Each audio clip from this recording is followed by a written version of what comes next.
News 18 Tamil Nadu நேயர்களுக்கு வணக்கம். Olympic திருவிழா தொடங்குவதற்கு இன்னும் சில தினங்களே இருக்கக்கூடிய நிலையில் பாரிஸ் ஒலிம்பிக் களம் புகும் தமிழ்நாடு வீரர்கள் தொடர்பாக விரிவாக நியூஸ் 18 தமிழ்நாடு தொலைக்காட்சியில் பார்த்து கொண்டிருக்கிறோம். அந்த வகையில் இன்றைய தினம் டேபிள் டென்னிஸ் வீரர் சத்யன் ஞானசேகரன் நம்மோடு இணைப்பில் இணைந்திருக்கிறார். அவரிடம் சில கேள்விகளை முன்வைக்கலாம். வணக்கம். முதற்கண் நியூஸ் 18 தமிழ்நாடு சார்பாக வாழ்த்துக்களை தெரிவிச்சுக்கிறோம். டோக்கியோ ஒலிம்பிக் திருவிழா, அதனை தொடர்ந்து பாரிஸ் ஒலிம்பிக் திருவிழா என அடுத்தடுத்த ஒலிம்பிக் போட்டியில் களம்புக இருக்கிறீங்க. இந்த ஒலிம்பிக் உங்களுக்கு என்ன மாதிரியான அனுபவத்தை ஏற்படுத்தி கொடுக்க போகுது? இந்த ஒலிம்பிக்கை எந்த அளவுக்கு எதிர்நோக்கி காத்திருக்கிறீங்க? அதை பற்றி முதற்கட்ட பார்வை. வணக்கம். ரொம்ப நன்றி இந்த நியூஸ் 18ல இந்த மாதிரி கூப்பிட்டதுக்கு. டெஃபினட்டா இந்த தடவை வந்து இன்னும் நல்லா பெட்டரா ப்ரிப்பேர் பண்ணியிருக்கோம். இது என்னோட 2வது ஒலிம்பிக்ஸ். முதல் ஒலிம்பிக்ஸ்ல ஒரு ஒரு பரபரப்பு இருந்துச்சு, ஒரு ஒரு டென்ஷன், அந்த எக்ஸைட்மெண்ட் வந்து ரொம்பவே அதிகமா இருந்துச்சு. ஏன்னா முதல் தடவை இவ்வளவு பெரிய போட்டியில கலந்துக்க போறோம் அப்படின்றது. பட் அது வந்து எனக்கு நிறைய பாடங்களை கற்றுக் கொடுத்துருக்கு. எப்படி வந்து ஒரு பெரிய டோர்னமெண்ட்ல ப்ரிப்பேர் பண்ணணும், மென்டலி எப்படி நீங்க ரெடி பண்ணணும், எந்த அளவுக்கு ப்ரிப்பரேஷன் பண்ணணும், அண்ட் மெயினா வந்து காமா இருக்கணும். ஏன்னோ அந்த எக்ஸைட்மெண்ட் வந்து உள்ள இருந்தாலும் அதை எப்படி ஹேண்டில் பண்றது அப்படின்றத வந்து நான் கத்துக்கிட்டேன். ஸோ அந்த எக்ஸ்பீரியன்ஸ் வந்து எனக்கு டெஃபினட்டா பாரிஸ் ஒலிம்பிக்ஸ்ல ஹெல்ப் பண்ணும் அப்படின்ற நம்பிக்கை இருக்கு. அண்ட் இந்த தடவை நாங்க மென்ஸ் டீம் ஈவெண்ட்லயும் முதல் தடவை குவாலிஃபை ஆயிருக்கோம். ஸோ டெஃபினட்டா வந்து மெடலுக்கான முதல் அடி அப்படின்னு சொல்லலாம் அந்த டீம் ஈவெண்ட்ல எடுத்து வச்சது. ஸோ நிறைய ஒரு ஆப்பர்ச்சுனிட்டி எங்களுக்கு தெரியுது. இது வந்து ஒரு இந்தியன் டேபிள் டென்னிஸ்லயே பெஸ்ட் எவர் டீம் அப்படின்ற ஒரு லெவலுக்கு நாங்கள் விளையாடி இருக்கோம். ஸோ நல்ல ப்ரிப்பரேஷன். நாங்கள் ஜெர்மனியில் ஒரு 10 days இன்டென்ஸ் ட்ரைனிங் கேம்ப் பண்ணியிருக்கோம். ஸோ இங்கே ப்ரிப்பேர் பண்ணுறதுக்கு. அண்ட் பாரிஸ்லேயும் நாங்கள் நல்லாவே முன்னாடியே போயிட்டு வில்லேஜ் அந்த கண்டிஷன்ஸ்க்கு அடாப்ட் பண்ண போகிறோம். ஸோ ரொம்ப நம்பிக்கை இருக்குது. இந்த தடவை கண்டிப்பாக வந்து ஒரு சூப்பரான பர்ஃபார்மன்ஸ் நீங்கள் டேபிள் டென்னிஸ் கிட்ட இருந்து எதிர்பார்க்கலாம். நிச்சயமாக டேபிள் டென்னிஸ் ஹிஸ்ட்ரியில் டீம் ஈவெண்ட்டில் அது ஒலிம்பிக்கில் நம்ம குவாலிஃபைடு ஆயிருக்கோம். ஏஷியன் சாம்பியன்ஷிப்பில் ஏஷியன் கேம்ஸில் நம்ம வின் பண்ணது ஒலிம்பிக்கு எந்த அளவுக்கு ஒரு நம்பிக்கையை கொடுத்துருக்கு அப்படின்னு நீங்கள் ஃபீல் பண்ணுறீங்க? கண்டிப்பா ஏஷியன் கேம்ஸ் வந்து ஒரு மினி ஒலிம்பிக்ஸ் அப்படின்னு தான் சொல்லுவாங்க டேபிள் டென்னிஸை பொறுத்த வரைக்கும். ஏன்னா சைனா, ஜப்பான், கொரியா போன்ற ஒரு ஜாம்பவாங்கலாம் விளையாடுற ஒரு ஈவெண்ட். அது வந்து ஏஷியன் கேம்ஸ்ல நீங்க எல்லாரோடையும் நாங்க விளையாடணும். அண்ட் அங்க வந்து அந்த மாதிரி ஒரு வின் பண்ணது வந்து டெஃபினட்டா ஒரு பெரிய நம்பிக்கை கொடுத்துருக்கு. ஏன்னா இப்ப நீங்க சொல்ற மாதிரி டேபிள் டென்னிஸ் வந்து இன்னும் முதல் தடவை டீம்ல குவாலிஃபை ஆனாலும் ஆல்ரெடி எல்லாருக்கும் ஒரு மெடல் வாங்க முடியும் அப்படின்ற நம்பிக்கை கொடுக்குற அளவுக்கு நாங்க பர்ஃபார்ம் பண்ணியிருக்கோம் அப்படின்னு நினைக்கும் போது ரொம்ப சந்தோஷமா இருக்கு. ஸோ நல்ல கான்ஃபிடன்ஸ்ல இருக்கு. இந்த தடவை இப்போ ஒரு ஃபாரின் கோச் கூட வந்திருக்காரு இப்போ இந்தியன் டீமுக்கு. ஸோ எல்லாமே வந்து ப்ரிப்பரேஷன்ஸ் ரொம்ப பிளான்டா பண்ணிட்டு இருக்கோம். டோர்னமெண்ட் ப்ராக்டிஸும் இருக்கு. போன தடவை அந்த பேண்டமிக்னால டோர்னமெண்ட்ஸ் நிறைய விளையாட முடியல.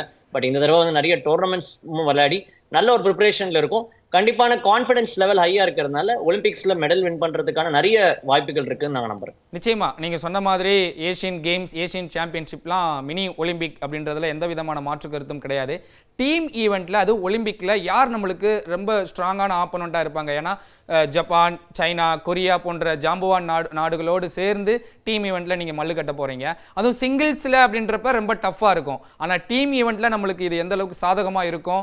ஆப்போனண்ட்டை எப்படி நம்ம எதிர்கொள்ளுவோம்? அவங்களை எப்படி பீட் பண்றதுக்கான யுத்திகள்லாம் நம்மள்ட்ட இருக்கு. யார் ஸ்ட்ராங்கான ஆப்போனண்ட் அப்படின்னு நீங்க நினைக்கிறீங்க? கண்டிப்பா சைனா வந்து ஒரு டெஃபினட்டான ஸ்ட்ராங்கான கண்ட்ரி தான். டீம் ஈவெண்ட்ஸ்ல அவங்க வந்து தோத்து இன்னும் 4 ஒலிம்பிக்ஸ் ஆயிருக்குன்னு நினைக்கிறேன். இது வரைக்கும் அவங்களை டீம் ஈவெண்ட்ல அடிச்சது இல்லை. ஸோ சைனா வந்து ரொம்ப டஃப்பான காம்படிட்டரா இருக்கும். பட் அது மட்டும் இல்லாம நிறைய யூரோப்பியன் கண்ட்ரிஸும் ரொம்ப நல்லா இருக்காங்க. நீங்க பாத்தீங்கன்னா ஜெர்மனி, ஸ்வீடன், போர்ச்சுகல், பிரான்ஸ் இந்த மாதிரி கண்ட்ரிஸ்மே வந்து ரொம்ப ஒரு ஸ்ட்ராங்கான டீம்ஸா தான் இருக்காங்க. ஸோ ரெண்டுமே இந்த தடவை ஏஷியன் அண்ட் யூரோப்பியன் கண்ட்ரிஸ் கிட்ட இருந்து நல்ல டஃப் சேலஞ்ச் இருக்கும். பட் டீம் ஈவெண்ட்ல எப்பயுமே நம்மளுக்கு ஒரு நல்ல சான்ஸ் இருக்கு. நாங்க இந்தியாவில சிங்கிள்ஸை விளையாடுறதை விட நம்மளோட டீம் பர்ஃபார்மன்ஸ் ஏஷியன் கேம்ஸ் எடுத்துக்கிட்டீங்க, ஏஷியன் சாம்பியன்ஷிப்ஸ்ல வந்து நாங்க டீம் ஈவெண்ட்ஸ்ல மெடல் வின் பண்ணியிருக்கோம். ஸோ அதனால டீம் ஈவெண்ட்ஸா விளையாடும் போது ரொம்ப நல்ல ஆப்பர்ச்சுனிட்டி இருக்கு. எல்லாரும் அந்த பெஞ்ச் ஸ்ட்ரென்த் ஒருத்தர் சப்போர்ட் பண்ணும்போது நாங்க சிங்கிள்ஸை விட டீம்ல வந்து ஒரு நல்ல பர்ஃபார்மன்ஸ் கொடுத்துருக்கோம் இந்த பாஸ்ட். ஸோ நம்பிக்கை இருக்கு இந்த தடவை கண்டிப்பா ஒரு டீமா விளையாடும் போது இன்னும் பெரிய அப்செட்ஸ் பண்ண முடியும். அண்ட் ஒரு சர்ப்ரைஸ் எங்க கிட்ட இருந்து நீங்க எதிர்பார்க்கலாம். நிச்சயமா சார். லாஸ்ட் டோக்கியோவில் வந்து சிங்கிள்ஸில் விளையாண்டீங்க, இப்போ டீம் ஈவெண்ட்டில் விளையாடுறீங்க. ஸோ இதில் என்ன சிரமம் இருக்கும்னு ஃபீல் பண்ணுறீங்க? சிங்கிள்ஸுக்கும் டீம் ஈவெண்ட்டுக்கும் என்ன வித்தியாசம் இருக்கும்னு நினைக்கிறீங்க நீங்கள்? எனக்கு டீம் ஈவெண்ட் விளையாடுறது ரொம்ப பிடிக்கும். ஏன்னா வந்து டீம் விளையாடும் போது அது ஒரு தனி எனர்ஜி இருக்கு. உங்களோட டீம் பிளேயர்ஸ்லாம் வந்து அந்த பெஞ்ச்ல உட்காந்து சப்போர்ட் பண்ணும்போது என்னதான் நீங்க சிங்கிள்ஸா டீம்ல விளையாடினாலும் பட் டீம் ஈவெண்ட்ல விளையாடும் போது வந்து அந்த எனர்ஜி, நீங்க ஒரு நல்லா விளையாடும் போது இல்ல எங்களுக்காக டீம்மேட் இருக்காங்க அப்படின்ற அந்த நம்பிக்கையே வந்து உங்களை இன்னும் நல்லா விளையாட வைக்கும். ஸோ இதுல வந்து ஒரு சின்ன ஸ்ட்ராட்டஜி எல்லாம் பண்ண வேண்டியிருக்கும். ஏன்னா டபுள்ஸும் இருக்கு டீம் ஈவெண்ட்ல. ஸோ டபுள்ஸான காம்பினேஷனை ப்ராக்டிஸ் பண்ணணும். எந்த ஆப்பனண்டோட நீங்க விளையாடினா பெட்டரா விளையாடுவீங்க, சரத்கமல் எந்த ஆப்பனண்டோட பெட்டரா விளையாடுவாருன்னு அந்த மாதிரி ஒரு டெக்னிக்கலா பிளானிங் பண்ண வேண்டிய நிறைய கட்டாயம் இருக்கு டீம் ஈவெண்ட்ல. ஸோ அந்த ஸ்ட்ராட்டஜி எல்லாம் நாங்க பிளான் பண்ணி வச்சிருக்கோம். ஐ ஹோப் எல்லா ஸ்ட்ராட்டஜிஸ் அண்ட் நல்ல டிரா கிடைச்சதுன்னா டெஃபினட்டா வந்து நாங்க டீம் ஈவெண்ட்ல மெடலுக்கு பக்கத்துல மெடல் வாங்குறதுக்கு நிறைய வாய்ப்புகள் இருக்குன்னு நான் நம்புறேன். நிச்சயமா இந்திய டேபிள் டென்னிஸ் வரலாற்றில் வந்து நிறைய சாதனைகளில் வீரர்கள் அடுத்தடுத்து படைச்சிட்டு வராங்க. ஏஷியன் கேமில் மெடல் அடித்தாங்க, ஏஷியன் சாம்பியன்ஷிப்பில் மெடல் அடித்தாங்க, இப்போ ஒலிம்பிக்கில் டீம் ஈவெண்ட் குவாலிஃபைட் ஆகியிருக்காங்க. நிச்சயமாக இந்த ஒலிம்பிக்லேயே வந்து மெடலோடு திரும்பி வந்து ஒரு மிகப்பெரிய ஒரு வரலாறு படைப்பீங்க அப்படின்னு சொல்லி தான் ஒட்டுமொத்த இந்தியாவும் எதிர்பார்த்து காத்துக்கிட்டு இருக்கு. அதுக்கு முன்னாடி இந்த ஒலிம்பிக்கு ப்ரிப்பேர் ஆகிறது அப்படின்றது வந்து இது ஒரு பெரிய ப்ராசஸ். ஒவ்வொரு வீரனுடைய கனவு ஒலிம்பிக்கில் தேர்வாகணும் அப்படின்றது. நம்ம தமிழ்நாட்டிலிருந்து சரத்கமல் உங்களுடைய சீனியர் மூத்த வீரர் கிட்டத்தட்ட 5th டைம் ஒலிம்பிக்கில் பார்ட்டிசிபேட் பண்ணுறாரு.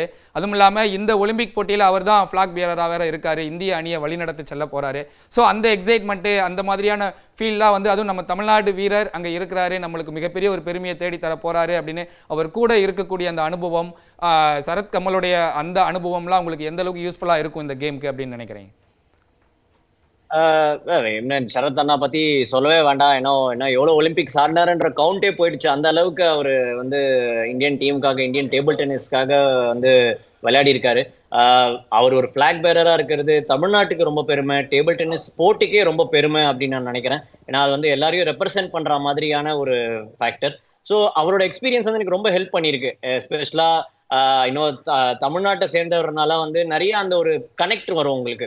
அவர் கூட டபுள்ஸ் ஆடும் போது ஒரு பிரதர்லி கனெக்ட் இருக்கு. ஸோ அது வந்து எங்களை ரொம்ப ஹெல்ப் பண்ணியிருக்கு இந்த லெவல்ல விளையாடுறதுக்கு. அவரோட டீம் ஈவெண்ட்ஸ்ல நாங்கள் நிறைய சாதிச்சிருக்கோம். ஸோ ஐ திங்க் இன்னும் அந்த அவர் சொன்ன மாதிரி ஒரே ஒரு மெடல் தான் அடிக்கணும். அந்த ஒரு மெடலுக்கான பயிற்சி அண்ட் இன்னும் நம்பிக்கை எல்லாருக்கும் இருக்கு. டெஃபினட்டா நாங்கள் எங்களோட 100% கொடுத்து அவரோட சேர்ந்து இந்த ஒலிம்பிக் மெடல் அடிக்கிறது ரொம்ப சந்தோஷமா இருக்கும். நிச்சயமா சார். ஒலிம்பிக் ப்ரிப்பரேஷனில் அந்த பாரிஸில் போய் அங்கே இருக்கக்கூடிய என்விரான்மெண்ட், அந்த சூழ்நிலை, இது எல்லாத்தையுமே வந்து தகவமைக்கிறது அப்படின்றது வந்து ஒவ்வொரு வீரருக்கும் இருக்கக்கூடிய ஒரு தலையாய கடமை. இதுக்கு முன்னாடியே நீங்கள் பாரிஸில் போய் அங்கே என்ன மாதிரியான ப்ராக்டிஸ் மேற்கொள்வீங்க, அந்த அடாப்டேஷன்லாம் எப்படி இருக்கும், அதை பற்றி உங்களுடைய கருத்து?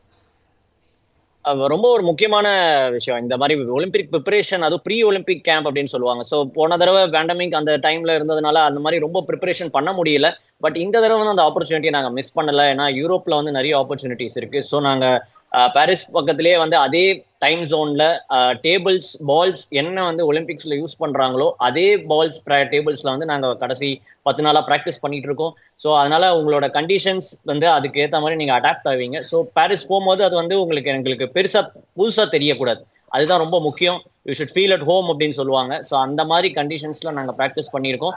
ஸோ எல்லாருமே வந்து நல்லாவே தயார் ஆயிருக்கோம். அண்ட் அதோட கண்டிஷன்ஸ் வெதர் கண்டிஷன்ஸ் எல்லாத்துக்கும் அடாப்ட் பண்ற மாதிரி நாங்கள் ட்ரைனிங்கும் பண்ணியிருக்கோம். ஸோ எங்களுக்கு எவ்வளோ முடியுமோ அந்த அளவுக்கு டு ஃபீல் அட் ஹோம் நாங்கள் ட்ரைனிங் பண்ணியிருக்கோம். ஸோ ஐ ஹோப் டீமாவும் ட்ரைனிங் பண்ணதுனால ரொம்பவே எல்லாருக்கும் டீம் ஸ்பிரிட்டும் பயங்கர ஹையா இருக்கு இந்த தடவை. ஸோ டெஃபினட்டா இந்த ப்ரீ ஒலிம்பிக் கேம்ப் வந்து எங்களுக்கு ரொம்ப ஹெல்ப் பண்ணியிருக்கு. அண்ட் இதோட ப்ரிப்பரேஷன் வந்து நீங்க பாரிஸ் ஒலிம்பிக்ஸ்ல நாங்கள் கோர்ட்ல இறங்கி ஆடும் போது பார்க்கலாம். நிச்சயமா சார். களத்தில் பார்க்கறதுக்காக ஒட்டுமொத்த இந்தியாவும் காத்து கொண்டு இருக்கு அப்படின்னு தான் சொல்லணும். அங்கே நீங்கள் போய் எப்படி அடாப்ட் ஆவீங்க? அங்கே ஒலிம்பிக் அசோசியேஷன், ஒலிம்பிக் கமிட்டிலேருந்து என்ன மாதிரியான வசதிகள் ஏற்படுத்தி கொடுத்துருக்குறாங்க? அங்கே போய் ஒலிம்பிக் சிட்டியில் தங்குறதாக இருந்தாலும் சரி, அந்த ப்ராசஸ் நீங்கள் விளையாடுவதற்கு கூட்டு போகிறதுக்கான அந்த ப்ராசஸ், அங்கே இருக்கக்கூடிய சிட்டியான ஏற்பாடுகள், Indian government and Tamil Nadu government என்ன மாதிரியான ஹெல்ப் பண்ணியிருக்கிறாங்க? உங்களை இங்கேருந்து அங்கே கூட்டுட்டு போய் ஒலிம்பிக்கில் ஒரு பெரிய கேமில் பார்ட்டிசிபேட் பண்ணிவிட்டு திருப்பி கூப்பிட்டு வர அளவுக்கு என்ன மாதிரியான புது மெத்தட் ஏதாவது இம்ப்ளிமெண்ட் பண்ணியிருக்கிறாங்களா? இல்லை ஏதேனும் சிறப்பு அம்சங்கள் ஏதேனும் உங்களுடைய அந்த அக்கமடேஷனில் ட்ராவல் ஏதாவது கொடுத்துருக்குறாங்களா? உங்களை எளிமைப்படுத்துவதற்கு, உங்களை ஈஸியாக ஃபீல் ஃப்ரீயாக விளையாட வைப்பதற்காக கவர்மெண்ட் என்ன மாதிரியான ஃபெசிலிட்டிஸ்லாம் ஏற்படுத்தி கொடுத்துருக்காங்க? இந்த லாஸ்ட் ஒலிம்பிக்ஸ்லேருந்தே அந்த வந்து ரொம்ப ஒரு ப்ரொஃபஷனலாக அப்ரோச் எடுத்துட்டாங்க கவர்மெண்ட். அதுக்கான யார் என்ன பண்ணணும் அப்படின்றத முன்னாடியே வந்து ஒரு பிளான் பண்ணி கொடுத்துட்டு, இந்த ட்ரைனிங்காக இருக்கட்டும், ட்ராவல் பிளானாக இருக்கட்டும். ஸோ எங்களோட ஃபெடரேஷன் மூலயமா சென்ட்ரல் கவர்மெண்ட் அண்ட் IOA டிடிஎஃப்ஐ வந்து எல்லாருமே வந்து இதுதான் பிளான், இதுதான் நம்ம பண்ண போறோம் அப்படின்ற அடுத்த 3-4 மாசத்துக்கு முன்னாடியே எங்ககிட்ட சொல்லிட்டாங்க. ஸோ இந்த மாதிரி டோர்னமெண்ட்ஸ் விளையாட போறோம்ட்டு, வில்லேஜ்ல நாங்கள் இருக்க போறோம். ஸோ வில்லேஜ்ல வந்து எந்த டைம்ல ட்ரைனிங் பண்ணணும், ப்ராக்டிஸ் பண்ணணும். ஸோ எங்களை வந்து வெறும் டேபிள்ல மட்டும் நீங்க ஃபோக்கஸ் பண்ணா போதும், அந்த அளவுக்கு சப்போர்ட் இருக்கு.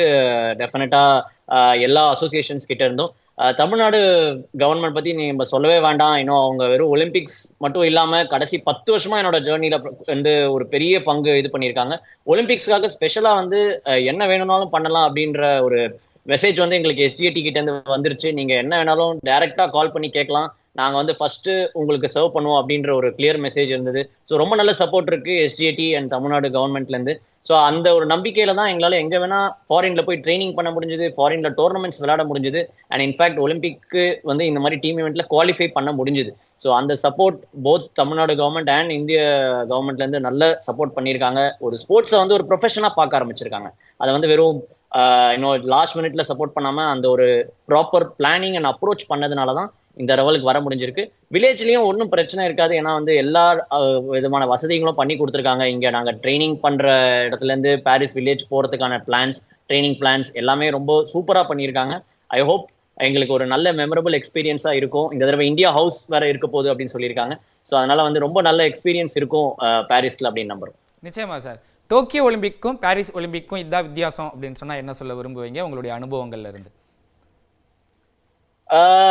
நான் என்னோட இது ஒரு மெச்சூர்டான பர்சன் அப்படின்னு சொல்றேன். இது ஒன்று அதான் அனுபவம் அப்படின்ற அந்த வார்த்தையே தான். ஐ திங்க் அது இந்த எக்ஸ்பீரியன்ஸ் வந்து இந்த தடவை எனக்கு இன்னும் வந்து ஃபோக்கஸ்ட் என்னால இருக்க முடியும் பாரிஸ்ல அப்படின்ற நம்பிக்கை இருக்கு. ஏன்னா டோக்கியோல வந்து ஒரு டிஃபரெண்ட் அட்மாஸ்பியர்ல போயிருந்தோம். பேண்டமிக்ல ஒரு பயத்திலேயே போயிருந்தோம். இன்னும் அங்க விளையாடுறத விட நம்ம கோவிட் ஆயிடக்கூடாது அந்த ஒரு பயம் எப்பயுமே இருந்துச்சு. பட் இந்த தடவை வந்து அந்த அந்த அப்ரோச் அந்த பயம் இல்லை, ஒரு ஃப்ரீனஸ் இருக்கு, ஓப்பன்னஸ் இருக்கு.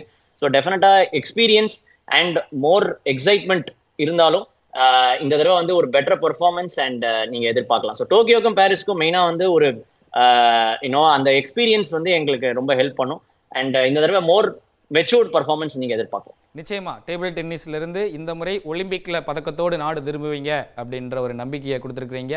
இணைப்பில் வந்து உங்களுடைய கருத்துக்களை பதிவு செய்தமைக்கு மிக்க நன்றி சத்யன். நன்றி. Thank you so much. தேங்க்யூ.